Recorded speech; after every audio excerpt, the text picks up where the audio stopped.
ब्रह्म सूत्र के तृतीय अध्याय के प्रथम पाद के प्रथम अधिकरण का विचार हम लोग कर रहे हैं। इस अधिकरण के दो सूत्रों का विचार हो चुका है। प्रथम सूत्र में सिद्धांत बताते हुए वेद व्यास जी ने कहा, पंचाग्नि विद्यास्थ प्रश्न और प्रतिवचनात्मक वाक्य से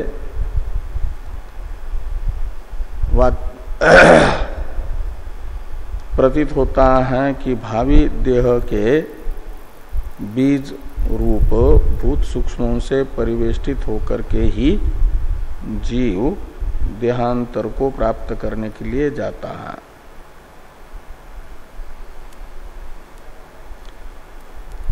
तो प्रश्न निरूपणाभ्याम इस पद का अर्थभूत जो पंचाग्नि विद्यास्थ प्रवाहन का प्रश्न और प्रवाहन के द्वारा ही बताया गया उत्तर वाक्य है, उससे तो केवल उस वाक्य में प्रयुक्त आप शब्द होने से यह प्रतीत हो रहा है कि देहांतर की प्राप्ति के लिए जाने वाला जीव केवल जल से परिवेष्टित होकर के जाता है, न कि सभी देह के बीज रूप भूतों से परिवेष्टित होकर के। इस प्रकार की शंका होने पर द्वितीय सूत्र से वेद व्यास जी ने बताया कि प्रश्न और निरूपण वाक्य में प्रयुक्त आप शब्द त्रियात्मक जल का परामर्शक है और ये त्रिवृत्करण श्रुति से अवगत हो रहा है। इसलिए जिस जल से परिवेष्टित होकर के देहांतर की प्राप्ति के लिए जा रहा है जीव, उस जल में अन्य भूत भी संश्लिष्ट हैं। इसलिए सभी भावी देह के बीज रूप भूतों से संश्लिष्ट होकर के जाता है। यह अर्थ उचित ही बताया गया है पूर्व सूत्र में। इसे त्रियात्मकत्वात् इन दो पदों से बताया गया। त्रियात्मकत्वात् इससे ये भी बताया गया कि शरीर धातु त्रयात्मक होने से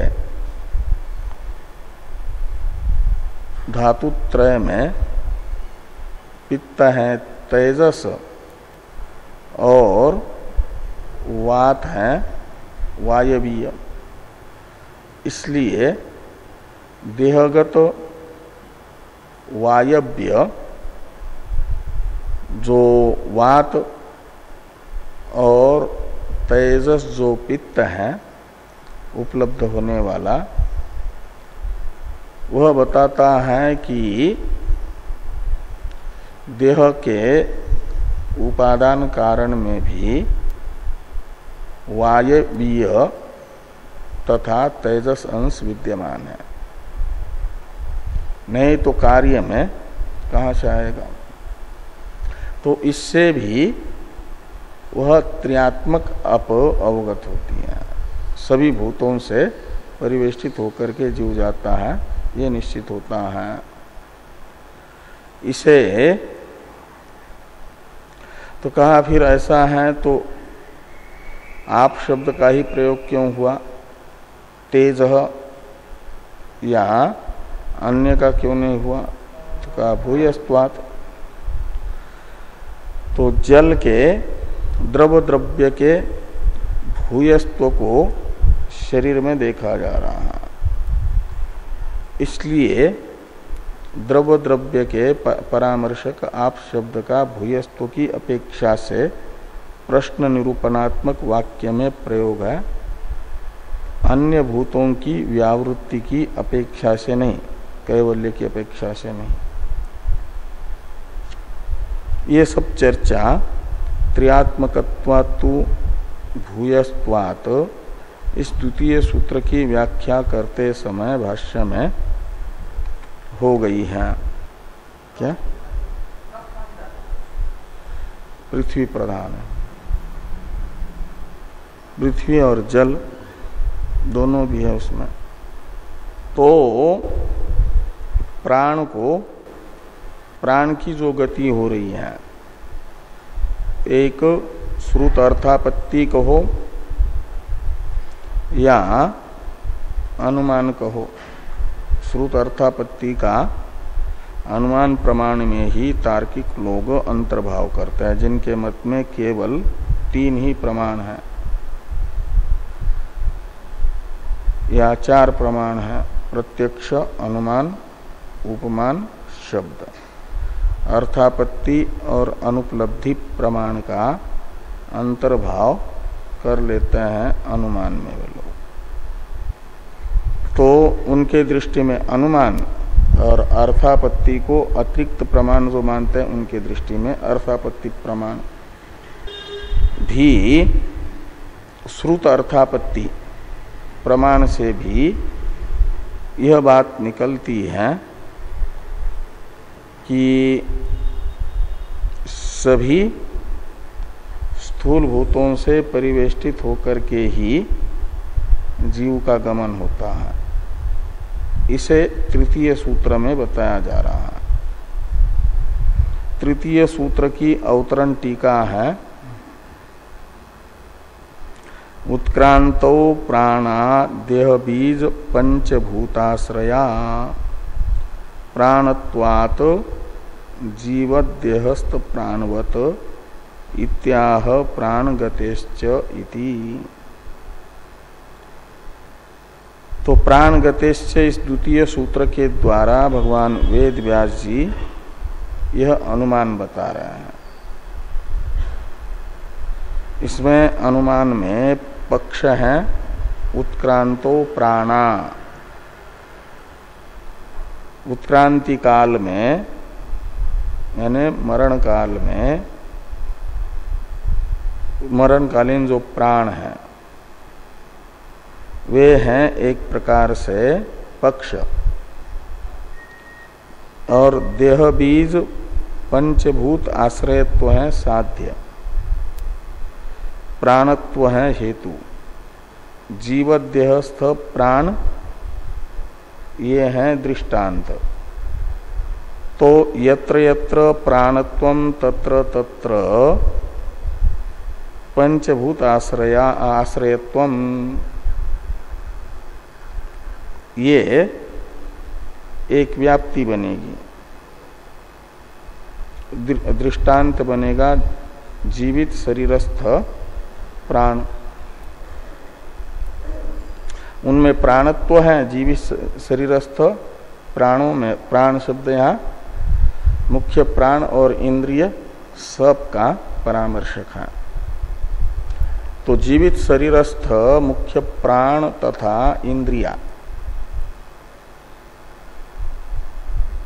स्थूल पंचभूत आश्रित है, इसलिए उनमें पंचभूत आश्रयत्व, उनका पंचभूत का ही परिणाम विशेष जो ये स्थूल शरीर है वो आश्रय के रूप में प्रसिद्ध है, इसलिए साश्रय है वे। तो उत्क्रांति कालीन प्राणों में भी पंचभूत आश्रयत्व का व्याप्य प्राणत्व विद्यमान होने से प्राणत्व का व्यापक पंचभूत आश्रयत्व मानना पड़ेगा। व्यापक के बिना व्याप्य नहीं रहता, अग्नि के बिना धुआं नहीं होता। ऐसे प्राणत्व भी पंचभूत आश्रयत्व के बिना नहीं होगा। इस अभिप्राय से भगवान वेद व्यास जी यह अनुमान तृतीय सूत्र से बता रहे इस अधिकरण के। और इससे ये सिद्ध होगा कि सभी भूत सूक्ष्मों से युक्त होकर के जीवात्मा देहांतर की प्राप्ति के लिए जाता है, केवल जल से मात्र परिवेष्टित होकर के नहीं। इसके लिए एक अनुमान बताया जा रहा है। तो तृतीय सूत्र का उच्चारण किया जाए। प्राणगतेश्च प्राणगतेश्च प्राणगते है च। तो श्रुति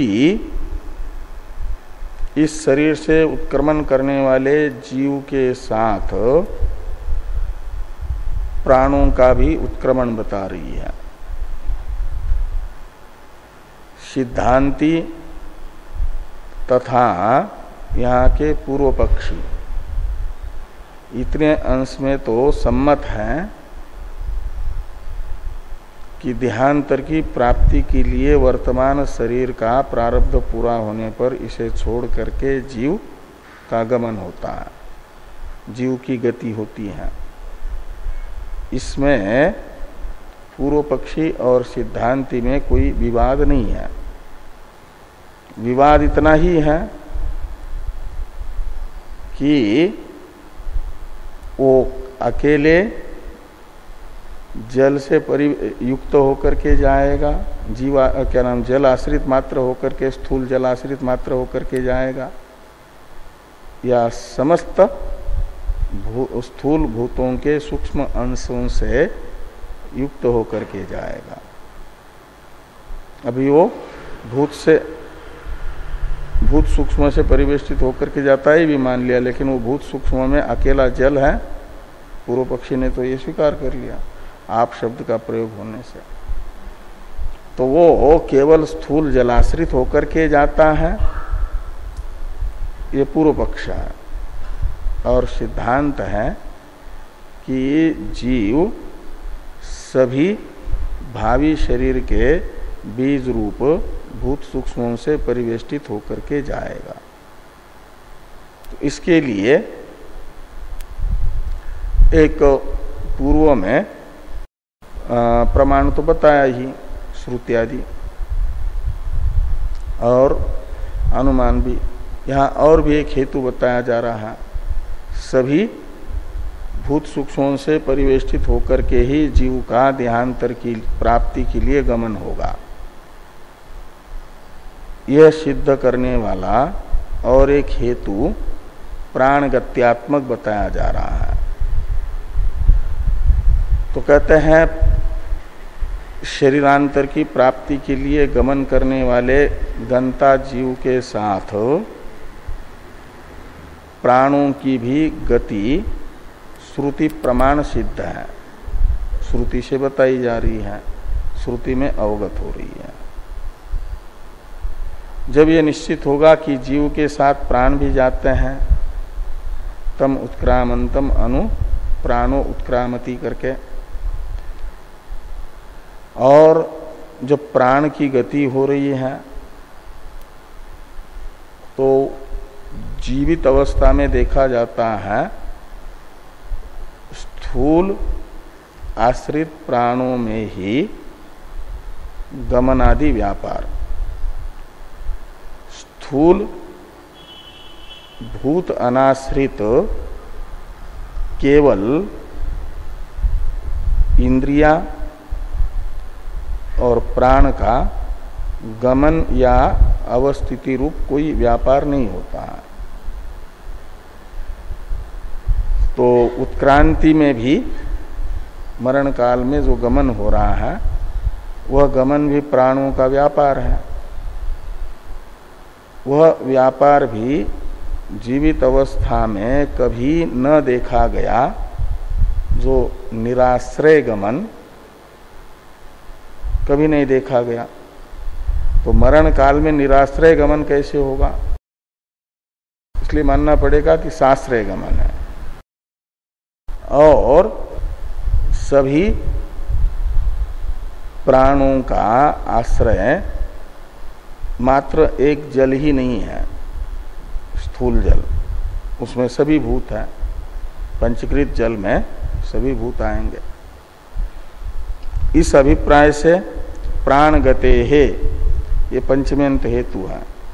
श्रुति के द्वारा देहांतर की प्राप्ति के लिए गमन करने वाले जीव के साथ प्राणों का गमन प्रतीत हो रहा है, इसे कहा जाएगा श्रुतार्थ।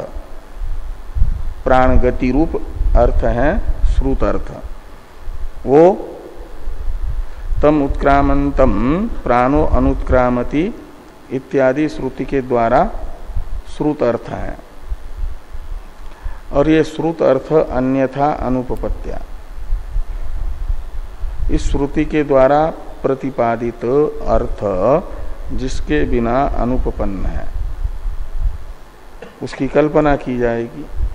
जैसे दिन में न खाते हुए देवदत्त का पीनत्व रात्रि भोजन के बिना अनुपपन्न है, तो रात्रि भोजन की कल्पना करते हैं, निश्चय करते हैं कि निश्चित ही देवदत्त रात में खाता है।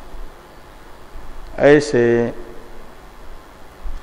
प्राणों की गति श्रुति के द्वारा जो अवगत हो रही है, प्रतीत हो रही है, देवदत्त के पीनत्व के तरह, और वो श्रुत अर्थ बिना प्राणों के आश्रय के अनुपपन्न है।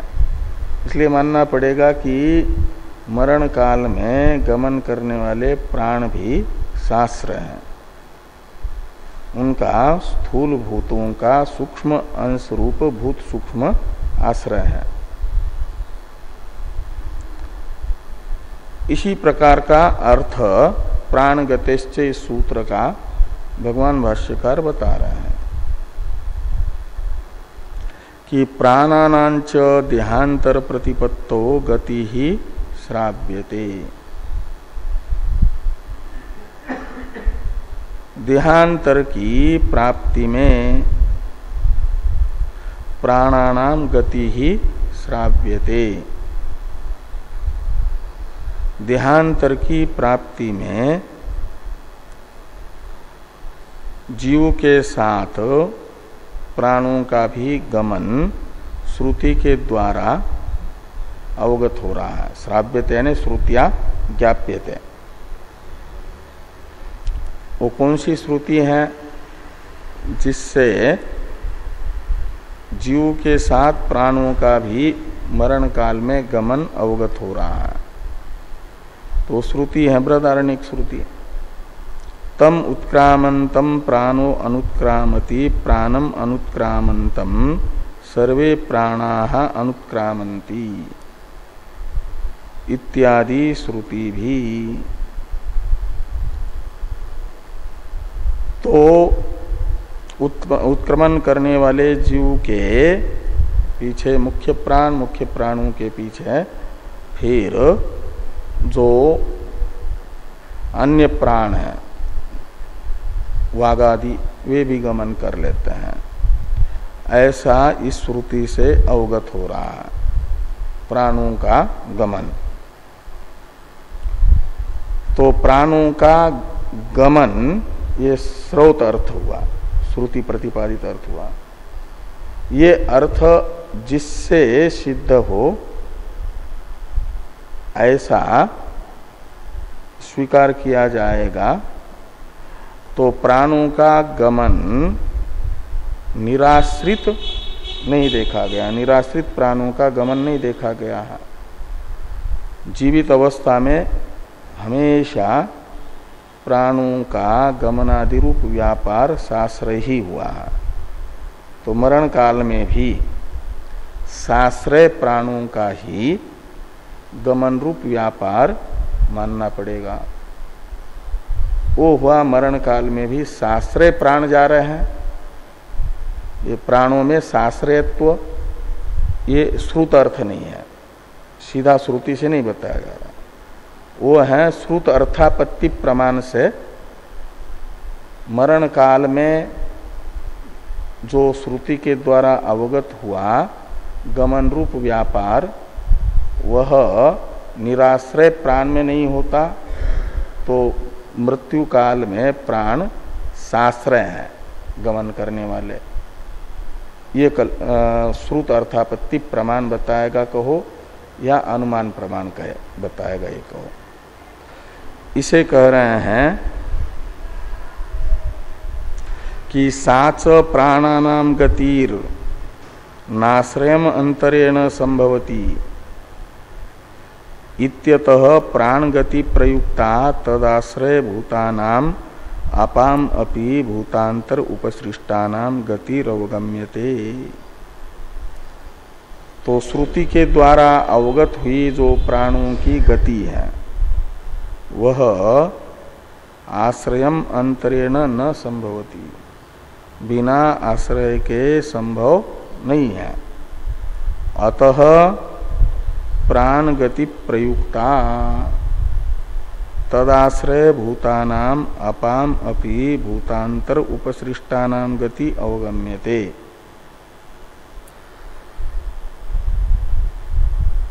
तो प्राण की गति से प्रयुक्त जो तदाश्रय भूतानाम अपाम अपि, तो प्राण के आश्रयभूत जो भूत है, तो वहाँ प्रश्न और प्रतिवचन में आप शब्दित जल को बताया है, लेकिन वो जल कैसा होगा तो भूतांतर उपसृष्ट आपाम का विशेषण है। तो भूतांतर उपसृष्टानाम अपाम अपि गति अवगम्यते। श्रुत अर्थ प्राणों की गति जिसके बिना अनुपपन्न है, वो प्राणों के आश्रयों के गमन के बिना प्राणों का गमन अनुपपन्न है। इसलिए मानना पड़ेगा कि प्राणों का आश्रय रूप जो भूतांतर उपसृष्ट जल है वही भूत सूक्ष्म है, उसका गमन हो रहा है, अर्थात उससे परिवेष्टित होकर के जीव जा रहा है। नहीं तो प्राणों की गति ये श्रुत अर्थ सिद्ध नहीं हो पाएगा। इसी अभिप्राय से लिखते हैं कि नहीं निराश्रया प्राणा क्वचित गच्छन्ति तिष्ठन्ति वा। कहते हैं श्रुति ने तो खाली प्राणों की गति बताई है, तो प्राणों की गति मात्र श्रुति बता रही है, इसलिए स्वीकार कर लो। उन प्राणों का आश्रय रूप जो स्थूल भूतों का सूक्ष्म अंश है उसकी गति मानने की क्या आवश्यकता है? श्रुति तो बता नहीं रही है उनकी गति, तो श्रुति जो बताएगी वही मानना चाहिए। और श्रुति बता रही है प्राणों की मात्र गति, उनके आश्रयों की गति नहीं बता रही है, तो उनके आश्रयों की गति मत मान लो। और पंचाग्नि विद्यास्त प्रश्न प्रतिवचन लेना है और उससे यदि किसी स्थूल भूत का गमन मानना है तो जल का मात्र मान लो, बाकी सबका गमन क्यों मान रहे हो? इस प्रकार किसी का प्रश्न हुआ तो इस प्रश्न का उत्तर देते हुए ये कहा जा रहा है कि यदि श्रुति भी युक्ति विरुद्ध अर्थ नहीं बताती, अयुक्त अर्थ नहीं बताती है जो युक्ति से सिद्ध न होता हो, ऐसा अर्थ कथन अयुक्त अर्थ कथन श्रुति नहीं करती। तो जीवित अवस्था में कहीं पर भी बिना आश्रय के प्राणों का गमन या अवस्थान रूप व्यापार किसी भी प्रकार का नहीं देखा गया। तो जो निराश्रय व्यापार कभी सिद्ध ही नहीं है, ऐसे असिद्ध अर्थ को, अयुक्त अर्थ को तम उत्क्रामंतम अनुप्राणो उत्क्रामति इत्यादि श्रुति नहीं बता सकती। निराश्रय प्राणों की गति ये अनुचित अर्थ है, अयुक्त अर्थ है, ऐसा अर्थ वो श्रुति नहीं बताएगी। इसलिए उस अर्थ को जिससे ठीक ठीक वो उत्पन्न हो ऐसी कल्पना करनी पड़ेगी। वो होगी शास्त्रीय प्राणों की गति। श्रुति भूत सूक्ष्माश्रित प्राणों की गति जीव के साथ बता रही है, ये अर्थ निकलेगा।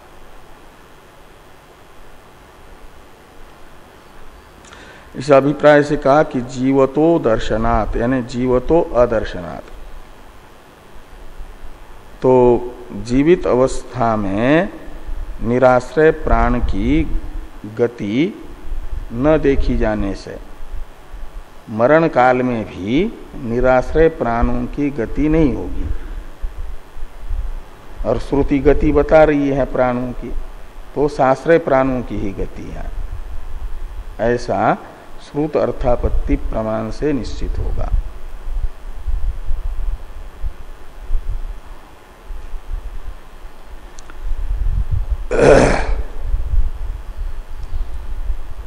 चौथे सूत्र का अवतरण है। तो ये जो तीसरे सूत्र के द्वारा एक श्रुत अर्थापत्ति प्रमाण कहो या अनुमान प्रमाण कहो बताया गया, उसमें हेतु है प्राण गति। श्रुति के द्वारा बताई गई प्राणों की गति अन्यथा अनुपपत्तिया भूत सूक्ष्मों का गमन बताया जा रहा है, शास्त्रीय प्राण का गमन बताया जा रहा है, ये कहा। लेकिन यदि प्राण गति रूप हेतु ही में असिद्धि नाम के दोष की शंका कर रहा है, उत्क्रांतो प्राणा देह बीज पंचभूताश्रया प्राणत्वात् जीवत देहस्थ प्राणवत, ये जो अनुमान तृतीय सूत्र के द्वारा बताया गया, इस सूत्र में प्रयुक्त जो हेतु है प्राण गति रूप हेतु, वो प्राण गति रूप हेतु को ही पूर्व पक्षी कह रहे हैं असिद्ध है। प्राण की गति नहीं होती है। मृत्यु के समय सांख्यों के अनुसार जो पहले कल्पनाएं बताई थी ना, जो पुरुषमति प्रभव कल्पनाएं हैं, कई लोग इंद्रियों को आत्मा के तरह व्यापक मानते और उनकी गति नहीं मानते, वृत्ति लाभ मात्र मानते हैं। कई लोग कहते हैं वे व्यापक तो नहीं है किंतु उनका गमन भी नहीं होता, वे जैसे स्थूल शरीर उत्पन्न होता है नया, ऐसे ही इंद्रिया भी नई उत्पन्न होती है, ऐसा कहते हैं। तो उनके अनुसार तो प्राण की गति होगी ही नहीं। वे सिद्धांति के द्वारा बताया गया जो प्राण गति रूप हेतु है, समस्त भूत सूक्ष्मों से परिवेष्टित होकर के जीव के गमन रूप साध्य की सिद्धि के लिए प्राण की गति रूप जो हेतु बताया गया, उसमें असिद्धि की आशंका करते हैं। हाँ, 3 प्रकार का असिद्ध नाम का हेत्वाभास है। तो प्राणानाम गति असिद्धा, प्राणों की गति असिद्ध है, इस प्रकार की आशंका पूर्व पक्षी की ओर से होगी और उस आशंका का निषेध सिद्धांति करेंगे। इसलिए शंका तथा उस शंका का निराकरण रूप ये सूत्र है, चौथा सूत्र। पूर्वार्ध में आशंका है, उत्तरार्ध में उसका निराकरण है। तो चौथे सूत्र का उच्चारण किया जाए।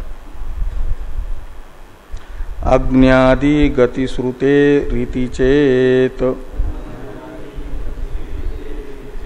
न भाक्तत्वात् अज्ञादि गति श्रुते रीति चेत न भाक्तत्वात्। तो देहांतर तदंतर प्रतिपत्तौ पद की प्रथम सूत्र से अनुवृत्ति आएगी। पूर्व पक्षी देहांतर की प्राप्ति के लिए जीव का गमन तो मान रहे हैं, प्राणों का गमन नहीं मानने वाले जो हैं वे पूर्व पक्षी हैं। वे सांख्य भी हैं, सौगत भी हैं, वैशेषिक भी हैं। ये सब यहाँ के पूर्व पक्षी हैं जिनके मत में प्राणों की गति नहीं होती है। हाँ, उनमें से सांख्य व्यापक मानते हैं, इसलिए वृत्ति लाभ मात्र मानते हैं। ये पहले आया था। और सौगत तथा वैशेषिक मान लेते हैं कि नए नए उत्पन्न होते हैं। जैसे शरीर नया उत्पन्न होता है, ऐसी इंद्रियां भी उत्पन्न होती है। और सौगत तथा वैशेषिकों में अंतर है केवल इतना कि सौगत मन को भी अनित्य मानते हैं, वैशेषिक मन को नित्य मानते हैं, अकेले मन का गमन मानते हैं, इंद्रियों का गमन नहीं मानते।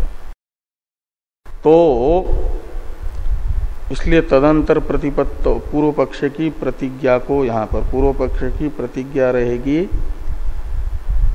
देहांतर की प्राप्ति के लिए जाने वाले जीव के साथ प्राणों का गमन नहीं होता है। ये पूर्व पक्ष की प्रतिज्ञा रहेगी। जो सिद्धांति का हेतु है उसके अभाव को बताएगा। सिद्धांति का हेतु है प्राणों की गति, उसका अभाव पूर्व पक्ष की प्रतिज्ञा रहेगी। वे कहेंगे देहांतर की प्राप्ति के लिए जाने वाले जीव के साथ प्राण नहीं जाते हैं। तो ये प्राण नहीं जाते हैं ऐसा तो यहाँ पर सूत्र में तो है नहीं, ये सब कहाँ से लाएंगे? तो तदंतर प्रतिपत्तो रंघति, इस सूत्र से तदंतर प्रतिपत्तो और रंघति ये दो पद आएंगे। और प्राणगतेश्च, यहाँ से प्राणगते है आएगा, वो पंचमी अंत है, यहाँ पर प्रथमांत हो जाएगा। और अर्थ निकलेगा देहांतर की प्राप्ति के लिए जाने वाला जो जीव उसके साथ प्राणों की गति नहीं होती है। न का अध्यार करना है निषेध के लिए, प्राणों की गति का अभाव बताने के लिए, असिद्धि बताने के लिए न का पूर्व पक्षी की ओर से अध्यार करना होगा। तो देहांतर की प्राप्ति के लिए जाने वाले जीव के साथ प्राणों की गति नहीं होती है। ये सिद्धांति के प्राण गति रूप हेतु के आसिद्धि की आशंका हुई। तो इस आशंका का संपोषक हेतु की जिज्ञासा सिद्धांति के अनुयायी करेंगे। सिद्धांति पूर्व पक्षी को पूछेंगे, जब तम उत्क्रामंतम अनुप्राणो उत्क्रामति, यह श्रुति देहांतर की प्राप्ति के लिए गमन करने वाले जीव के साथ प्राणों का गमन बता रही है, तो तुम कैसे कह रहे हो कि प्राणों का गमन जीव के साथ नहीं होता है करके? ये प्रश्न पूर्व पक्षी के प्रति सिद्धांति का होगा कि किस हेतु से आप ऐसा कह रहे हो, प्राण गति की असिद्धि किस कारण से बता रहे हो? तो कारण बता रहा है, प्रमाण बता रहा है कि अग्न्यादि गति श्रुते, ये पूर्व पक्षी का हेतु है। प्राणों के गति की असिद्धि दिखाने के लिए अग्न्यादि गति श्रुति ये हेतु बताया, प्रमाण बताया। अग्न्यादि गति श्रुति का अर्थ है श्रुति मरने वाले जो जीव हैं उनके वागादि इंद्रियों का लय उनके अपने अपने अधिष्ठात्री देवताओं में बता रही है। वो श्रुति यहाँ पर अग्न्यादि गति श्रुति है। अग्न्यादि शब्द से लेना वागादि की अधिष्ठात्री अग्न्यादि देवताएं और उनमें प्राण शब्दित वागादि का लय। अग्न्यादि गति में गति शब्द का अर्थ है लय, विलय, तद अधीनत्व बताया जा रहा है श्रुति के द्वारा। तो मरने वाले जीव के प्राण शब्दित वागादि का उनके अपने अधिष्ठात्री अग्न्यादि देवताओं में लय बताने वाली श्रुति से ये अवगत होता है कि देहांतर की प्राप्ति के लिए जाने वाले जीव के साथ ये प्राण नहीं जाते हैं। यदि प्राण जाते तो फिर प्राणों का अग्न्यादि में लय कैसा बताती श्रुति, और लय बता रही है। इससे प्रतीत होता है अग्न्यादि में वागादि का, मरने वाले पुरुष के वागादि का लय बताने वाली श्रुति से ये निश्चित हो रहा है कि वागादि तो मरने वाले पुरुष के वागादि इंद्रिया अपने अपने अधिष्ठात्री देवता में विलीन हो जाता है, और जब विलीन हो गए तो जीव के साथ कैसे जाएंगे फिर, वो तो रहे ही नहीं, अग्न्यादि में चले गए। तो उनका जीव के साथ गमन असिद्ध है। ये पूर्व पक्षी ने आक्षेप किया। अपने आक्षेप का साधक प्रमाण बताया अग्न्यादि गति श्रुति। इति चेत यानी इस प्रकार ये अग्न्यादि गति श्रुति को आधार बना करके पूर्व पक्षी यदि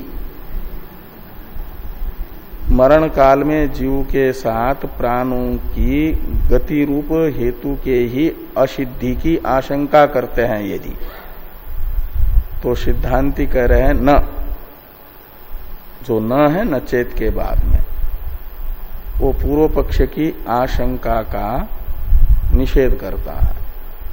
पूर्व पक्षी जो प्राणों की गति नहीं होती है करके कह रहे हैं, असिद्ध बता रहे हैं, उसके साथ न को जोड़ दो तो अर्थ निकलेगा प्राणों की गति जीव के साथ असिद्ध नहीं है, वो सिद्ध ही है, प्राणों की गति होती ही है, ये न का अर्थ निकलेगा।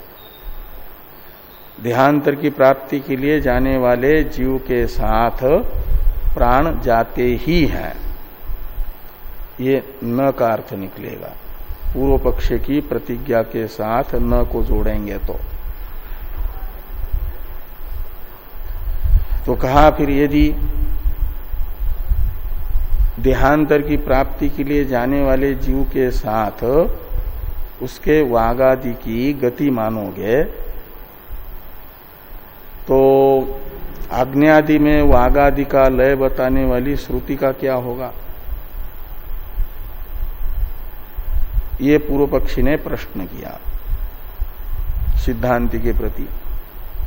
जो जीव के साथ प्राणों की गति मानना चाहते हैं सिद्धांति, उन्हें पूर्व पक्षी ने कहा अग्न्यादि में वागादि का मरण काल में लय बताने वाली श्रुति की आपके मत में क्या गति होगी? जो अग्न्यादि में लीन हुए प्राण हैं वे जीव के साथ कैसे जाएंगे? तो उस श्रुति का क्या अर्थ निकलेगा? ये जो प्रश्न है पूर्व पक्षी का सिद्धांति के प्रति, उसका उत्तर दे रहे हैं सिद्धांति भाक्तत्वात्। भाक्त शब्द का अर्थ है गौण, भाक्तत्वात् का अर्थ है गौणत्वात्।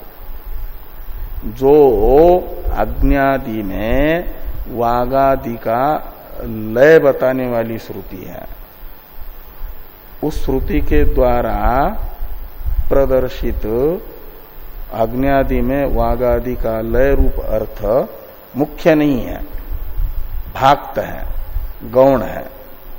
वो गौण अर्थक श्रुति है, मुख्यार्थक नहीं है। तो भाक्तत्वात् यानी अज्ञादि गति श्रुते है भाक्तत्वात्, ऐसा लगाना। अज्ञादि में वागादि का लय बोधक श्रुति गौण होने से, गौणार्थक होने से। इसी प्रकार का सूत्रार्थ भगवान भाष्यकार बता रहे हैं। स्याद् एतत्,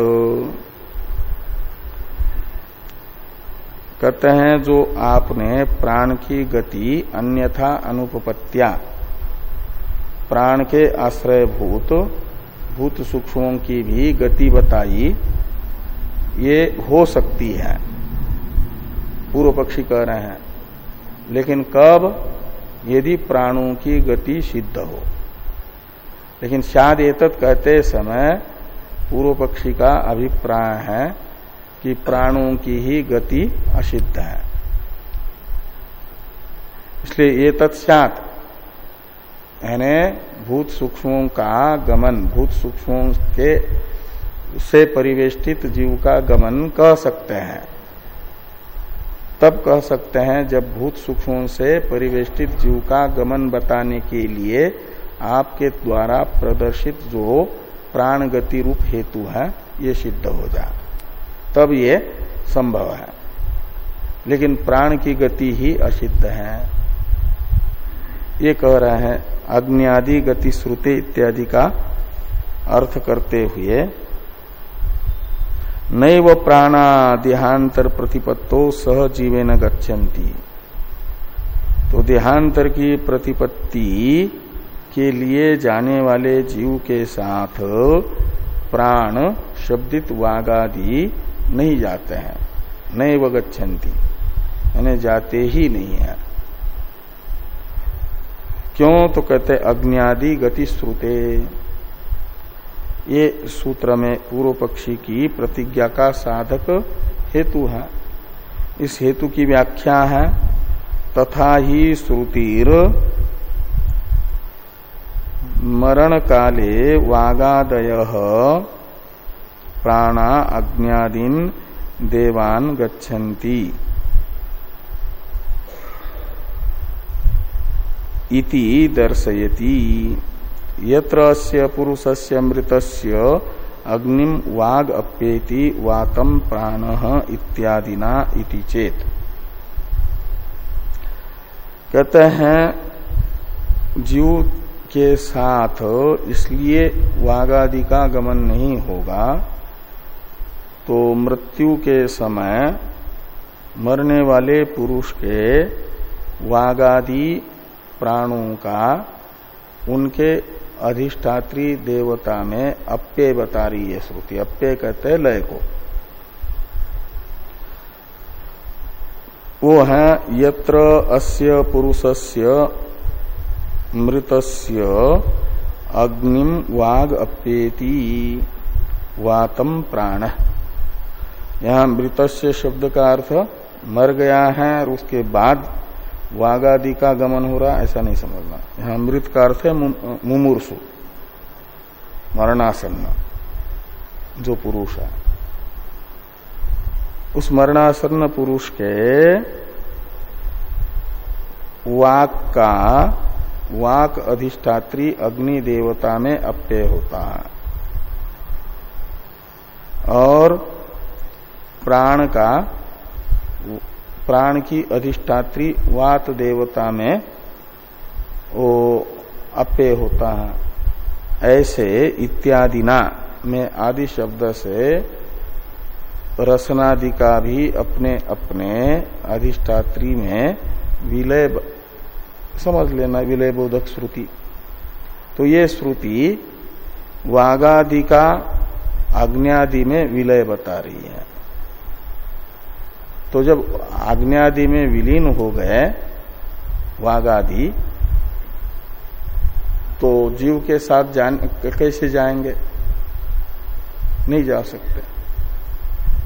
ये इसलिए जीव के साथ मरण काल में प्राणों की गति असिद्ध है, ये पूर्व पक्षी कह रहे हैं।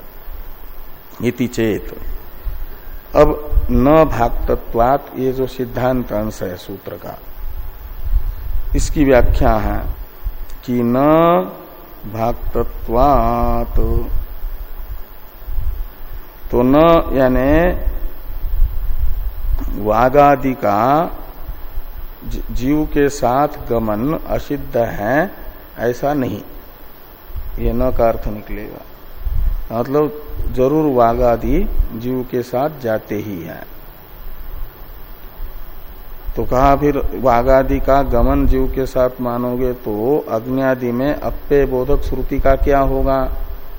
ये जो अवान्तर प्रश्न होगा उसका उत्तर दे रहे हैं भागतत्वात्। और भागतत्वात् की व्याख्या है वागादीनाम अग्न्यादि गति श्रुतिर गौणी लोमसु केशेषु च अदर्शनात्।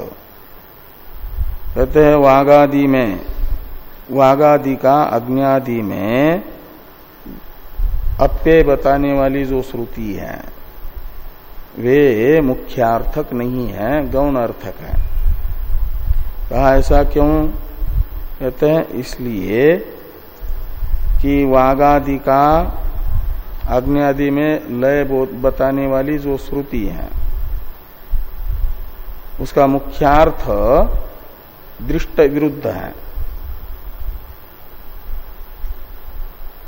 और दृष्ट विरुद्ध अर्थ श्रुति कह नहीं सकती।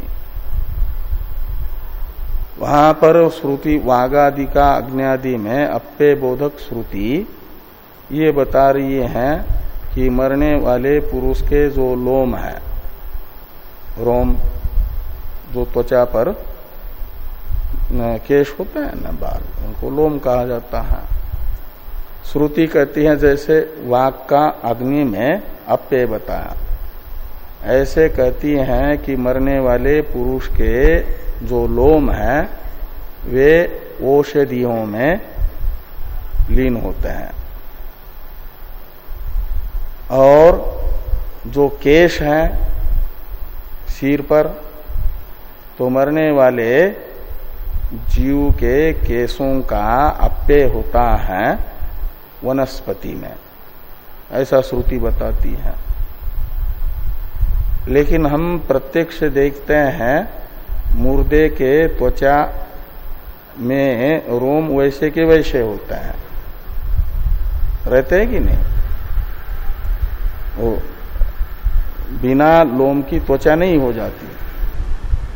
ये तो लोम तो प्रत्यक्ष है, चक्षुग्राह्य है लोम और केश, और मुर्दे में वैसे के वैसे ही केश और लोम विद्यमान दिखते हैं। वनस्पति में केश निकल करके सारे के सारे गए, ऐसा दिखता नहीं है। और आपका लोमों का भी औषधि में गमन अदृष्ट है, तो ये दृष्ट विरुद्ध कल्पना मानी जा रही है। इसलिए श्रुति दृष्ट विरुद्ध अर्थ बता नहीं सकती। इसलिए औषधियों में लोम का अप्यय और वनस्पति में केशों का अप्यय मानना पड़ेगा। जो वागादि का मुख्य अप्यय आग्न्यादि में मानना चाहते हैं उनको भी यहाँ दृष्ट विरोध होने के कारण गौण अर्थ मानना पड़ेगा। औषधियों में लोमों का अप्यय गौण बता रही है श्रुति, ऐसा कहेंगे। केशों का वनस्पति में अप्यय मुख्य नहीं है, गौण है, वहां श्रुति के द्वारा बताया गया।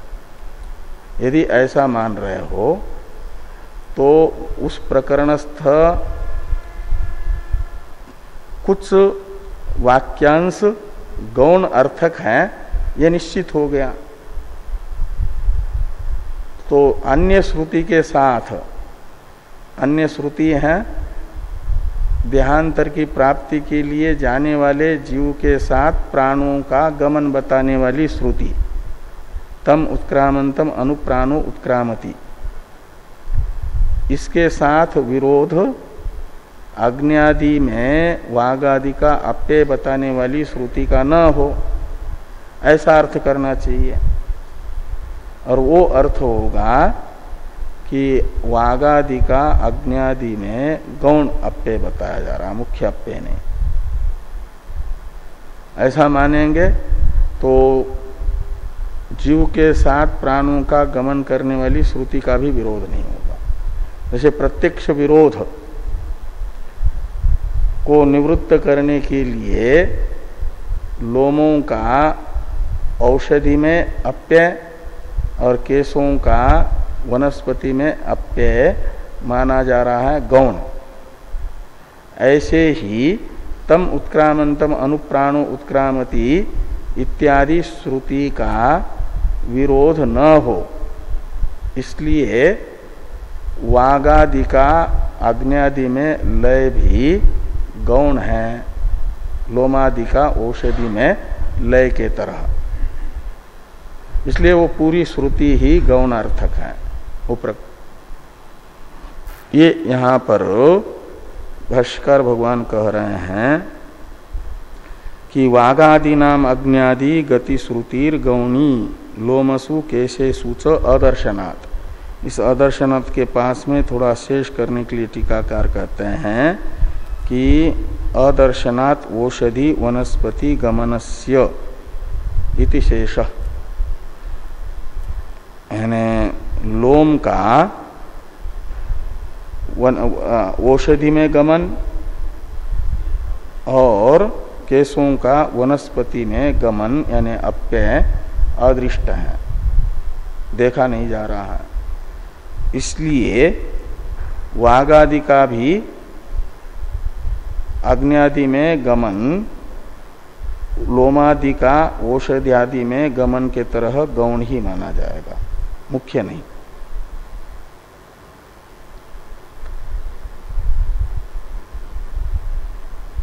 तो वागादि नाम अग्न्यादि गति श्रुतिर गौणी लोमसु केशेषु च अदर्शनात् ओषधीर लोमानी वनस्पतिन केशा इति तत्र आम्नायते। ये लोमसु केशेषु च औषधि वनस्पति गमनस्य अदर्शनात् इत्यादि जो कहा गया, इसका स्पष्टीकरण है आगे वाले औषधिर लोमानी वनस्पतिन केशान केशा इत्यादि से। इस पर चर्चा हम लोग कल करेंगे।